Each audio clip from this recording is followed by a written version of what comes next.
Je m'appelle Vincent, j'ai 28 ans, je suis de Brest, je suis auteur, compositeur, interprète, éditeur, producteur de musique et enseignant aussi. Est-ce que tu vas aller voter à l'élection présidentielle ?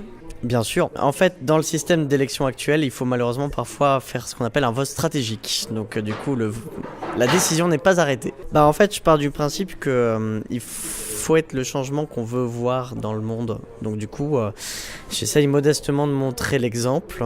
Pas forcément de la meilleure façon parce que on n'a pas toujours beaucoup de temps et moi pas du tout, je suis à 76 heures par semaine.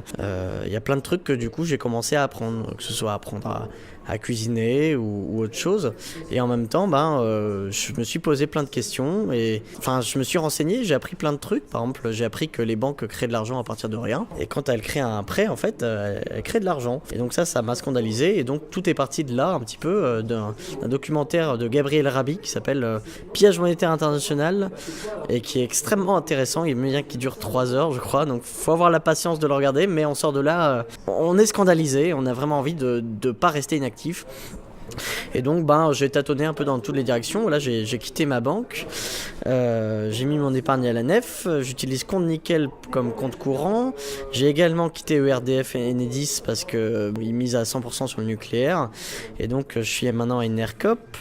Je me suis mis au vrac, au compost. Je ne regarde plus la télévision, je n'écoute plus la radio. J'essaie de ne plus du tout avoir affaire à la publicité de près ou de loin. Je boycotte les hypermarchés, ça c'était très difficile parce que pour information mon père est responsable de rayon dans un hypermarché, donc c'est lui qui faisait les courses. J'ai grandi avec les marques et tout ça, et donc là maintenant ça fait 6 mois que je suis sevré de Carrefour. Et ça a été très dur, j'ai fait des rechutes à plusieurs moments et j'avais peur de croiser quelqu'un dans les rayons parce qu'on disait Vincent, t'avais dit que tu allais plus là, qu'est-ce que tu fais là, qu'est-ce que t'as dans les mains?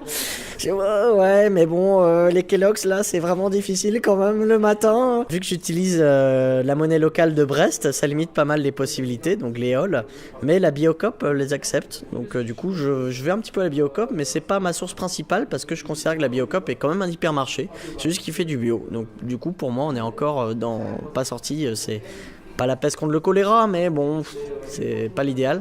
Donc à Brest, il y a des marchés évidemment chaque jour de la semaine, dont certains qui sont bio. Mais ce qui est super chouette, c'est qu'on a aussi des halles. Donc les halles, c'est un marché qui quelque part qui est toute la journée, tous les jours ouvert. Et donc je fais mes courses au halles, comme ça j'achète en fait dans plein de magasins différents. J'ai un petit blog où je partage le peu que j'ai découvert par moi-même et que j'essaye de faire ma BA là-dessus. C'est live.orlulas.fr, ORLULAS. Donc si ça intéresse les gens.